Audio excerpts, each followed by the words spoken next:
यही फकीर है बच्चों को चुरा कर ले जाना, किसी के हाथ काट देना, किसी के पैर काट देना, किसी के आंख जाया कर देना, फिर इसके बाद में एक रियासत से दूसरी रियासत में ले जाना, इनको भीख मांगने के लिए मजबूर करना, यह सारा क्राइम कौन करते हैं? आपने हाल में देखा होगा, न्यूज चैनल्स के जरिए आपने ये सारी चीजें देख ली है।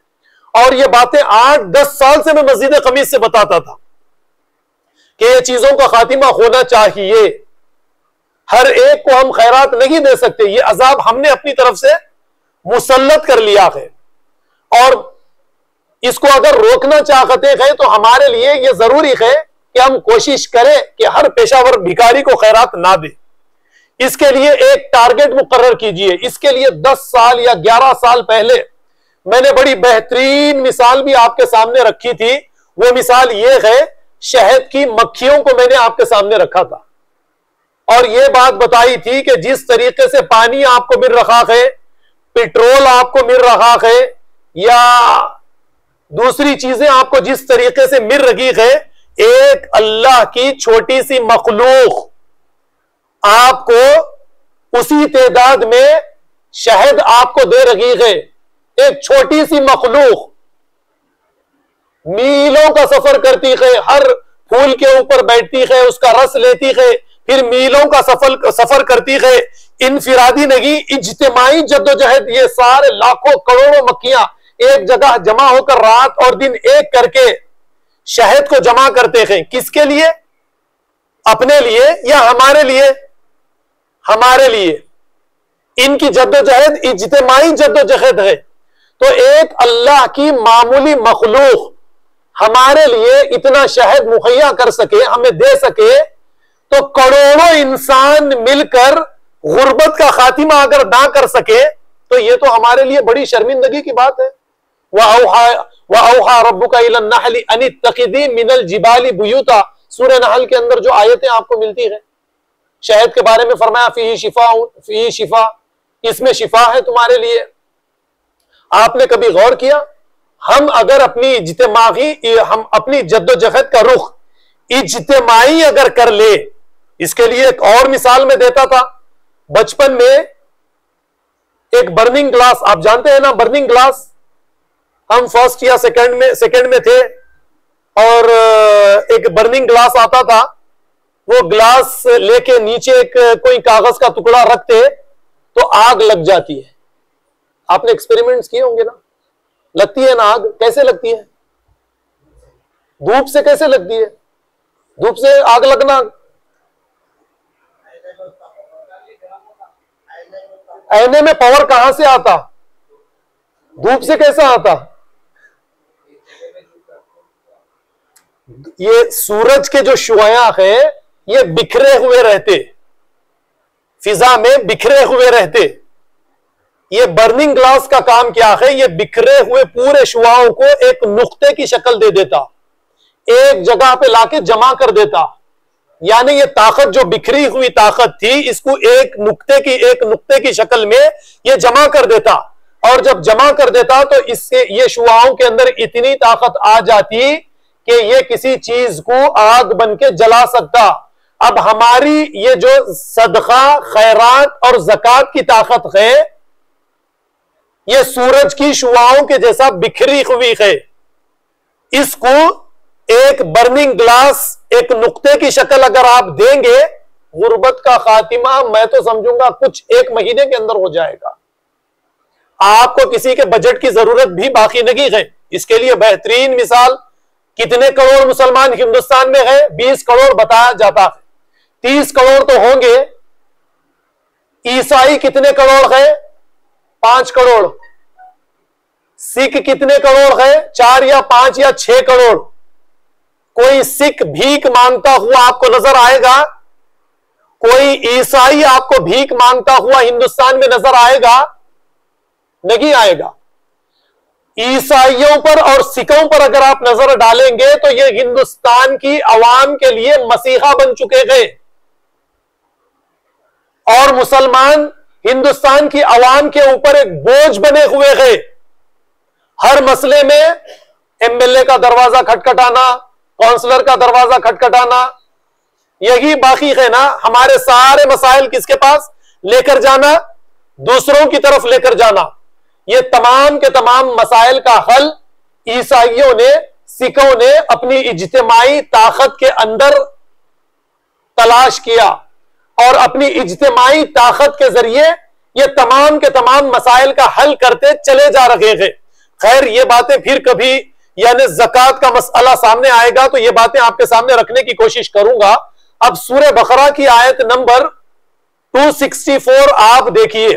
सदका, खैरात और ज़कात के बारे ही में यह फरमाया गया कि उसकी मिसाल जो अपना दाना ऐसी जमीन पर डाले, एक पत्थर, एक चट्टान थी, इस चट्टान है, इस चट्टान पर हवा चलने की वजह से कुछ मिट्टी आकर जमा हो गई, चट्टान नीचे छिप गई और किसी ने समझा कि मिट्टी है, इसके अंदर लाकर इसने अपना दाना डाल दिया और अल्लाह ताला फरमाते हैं कि आसमान से जोरदार बारिश आई, सारी मिट्टी और दाना बहकर चला गया। फमसलू कमसली सफवानिन अलैहि तुराबुन।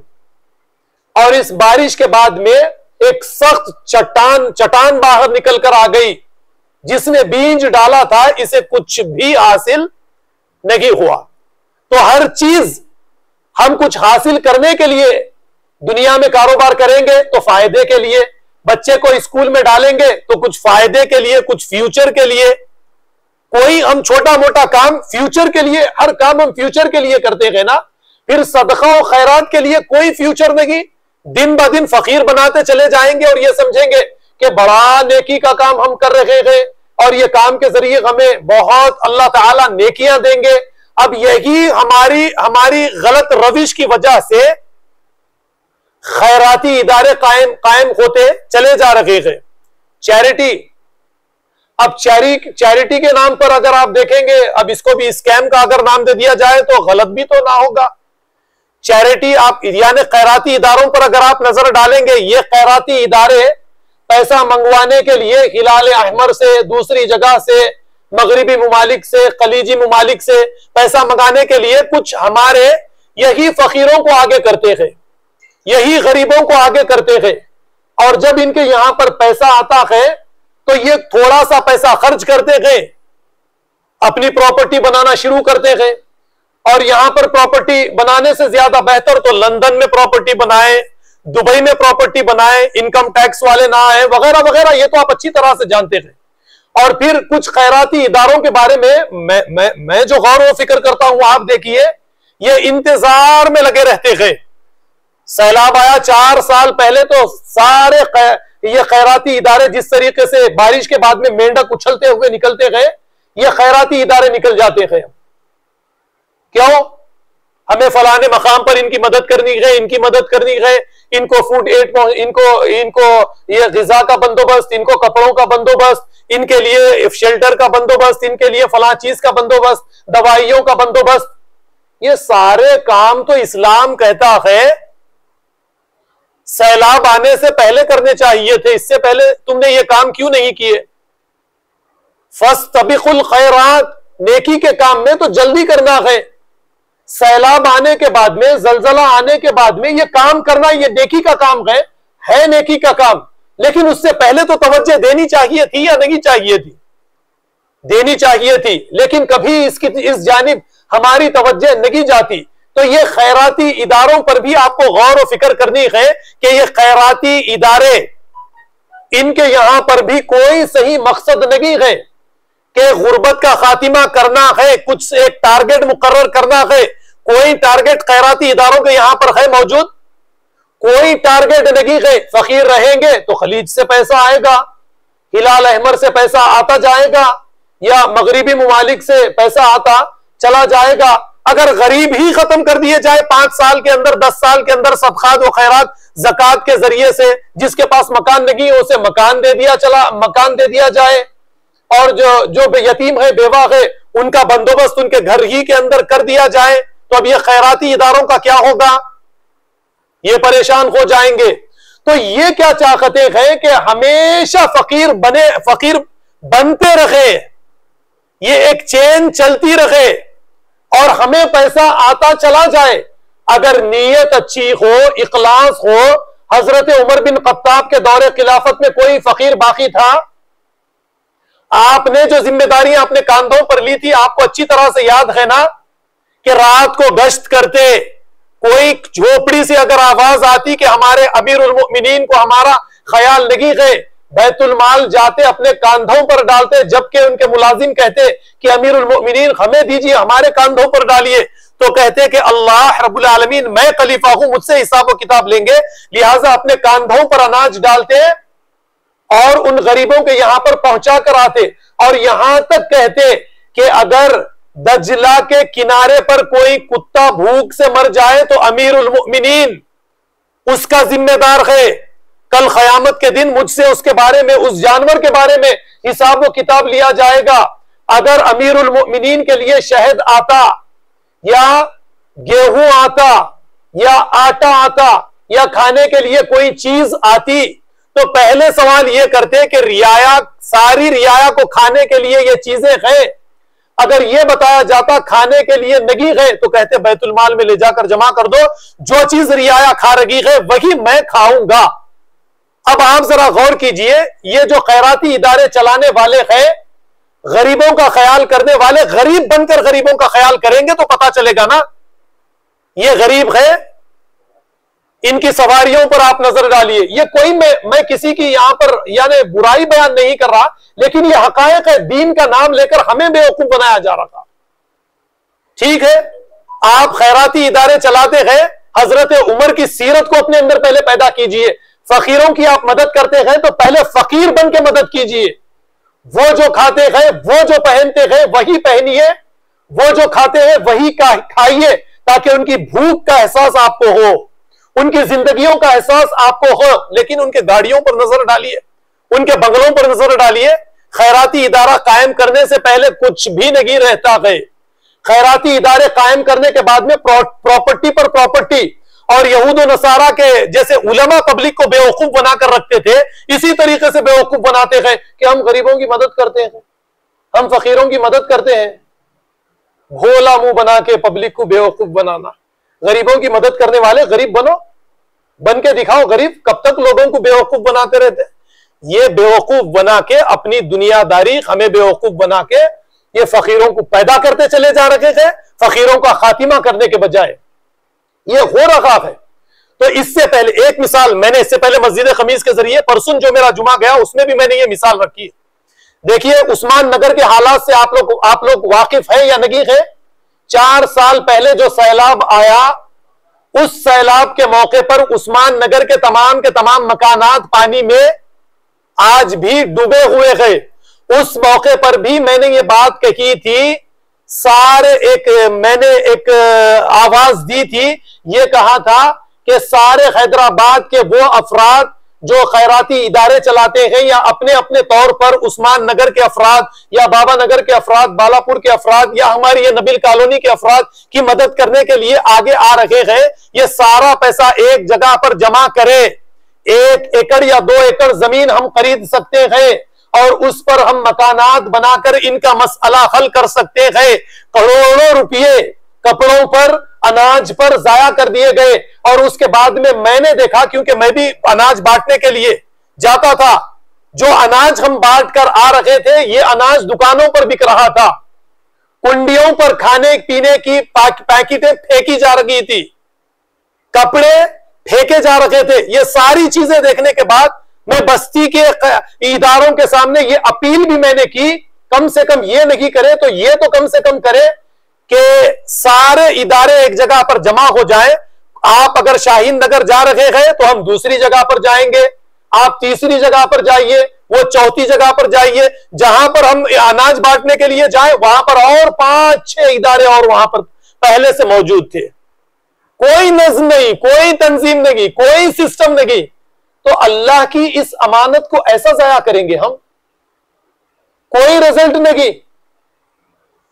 उस्मान नगर वालों का कोई हल, आज तक हमने कोई हल नहीं निकाला। तो ये खैराती इदारे जिनकी सोच ये रहे कि फकीर बनते रहे और हमें खलीज से, मगरिबी मुमालिक से पैसा आता रहे, तो कभी ये इन मसाइल को ये कभी हल नहीं कर सकते। अब हमें हल करना है, इरादा करके उठना है कि हर पेशावर फकीर को हम खैरात नगी देंगे, हम खैरात निकालेंगे, तो उसके लिए इज्तिमाई जद्दोजहद की कोशिश करेंगे। एक टारगेट मुकर्रर करेंगे कि 10 साल में हम फकीरों को खत्म कर देंगे। उसके बाद में जैसा मैंने बातें रखी, स्कूल की तरफ तवज्जो दीजिए, यूनिवर्सिटीज की तरफ, अस्पताल की तरफ तवज्जो दीजिए, दूसरे कामकाज की तरफ तवज्जो दीजिए। इस बात को समझने के लिए एक मिसाल मुझे यहां पर याद आई।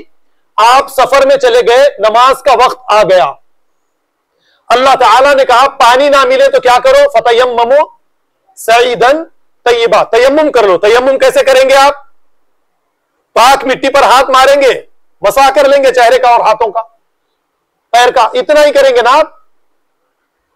अब जब अल्लाह रब्बुल आलमीन ने फरमाया पानी ना मिलने की सूरत में तयम्मुम करना है, आप सारी जिंदगी तयम्मुम करके नमाज पढ़ सकते हैं? नहीं पढ़ सकते। तो ठीक इसी तरीके से सदका, खैरात, ज़कात, इंफाक फी सबीलिल्लाह के लिए एक बड़ा मसला हल करना था, गुर्बत का खातिमा करना था, फकीरों को खत्म करना था। सारी जिंदगी फकीरों को पैदा करके सदका और खैरात देना नहीं था। दूसरे मुमालिक जिस तरीके से तरक्की कर चुके हैं माल के जरिए से, क्योंकि माल जो है यह किसी कौम की रीढ़ की हड्डी है, और इस माल को इस तरीके से जाया करेंगे फकीरों पर, बिना कोई मकसद, बिना कोई मकसद नहीं, कोई इसके लिए कोई मंसूबा बंदी नहीं, जाया करेंगे, तो अल्लाह ताला क्या हमसे इसका हिसाब व किताब नहीं लेंगे? कम से कम सोच फिक्र के अंदर तब्दीली लाना आज की तो जरूरत है। उलमा नहीं लाते, छोड़िए उलमा को, हमारे जैसे अशखास से कुछ बातों को आप सुन लीजिए और इस पर अमल कीजिए, इसके नताइज बेहतरीन आएंगे। वक्त ज्यादा हो गया, बातों को मैं यहीं पर खत्म करता हूं, फिर कभी मौका मिलेगा। वक्त हो गया ना सवालात, तो बात आप लोगों को समझ में आई। कल से क्या करना है? सदका, खैरात, ज़कात के मसले में क्या करना है? कल से जो फकीर मांगने के लिए आए उसे मत दीजिए। मेरी अपनी कैफियत दुकान पर फकीर, मैं खुदा के खौफ से खैरात नहीं दे रहा हूं, फकीरों के खौफ से कुछ जो मुकवाया बोल देते। खैरात आप 1 रुपये, 2 रुपये, 5 रुपये मत दीजिए, जो मुकवाया आपको गिन के चले जाएंगे। इस खौफ से हमें खैरात देना पड़ रहा है। तो लिहाजा ये काम हमारे लिए कोई बेहतर काम नहीं है, हमें इस काम से रुकना पड़ेगा। जब तक हम नहीं रुकेंगे ये हमारे मसाइल हल होने वाले नहीं है। अप्लाई करेंगे या नहीं करेंगे? अमली जिंदगी में लाएंगे या नहीं लाएंगे? अगर अमली जिंदगी में ये बातें नहीं आएंगी तो आप याद रखिए फिर हर इतवार को दरस कुरान रखना भी हमारा कोई फायदेमंद नहीं होगा। और दूसरी चीज, जो बातें सुने इसे दूसरों के साथ शेयर करना हमारी जिम्मेदारी है। मैं ये गौर कर रहा हूं कि हम दूसरों के साथ इन बातों को शेयर नहीं करते। ये बातें यहीं पर, आज की बातें आज ही यहीं पर दफन हो जाती है। तो कोशिश कीजिए कि दूसरों के साथ शेयर करें। वाखिर दावाना अनिल हम्दुलिल्लाहि रब्बिल आलमीन, वस्सलामु अलैकुम रहमतुल्लाहि व बरकातुहू। कुछ सवाल है तो कर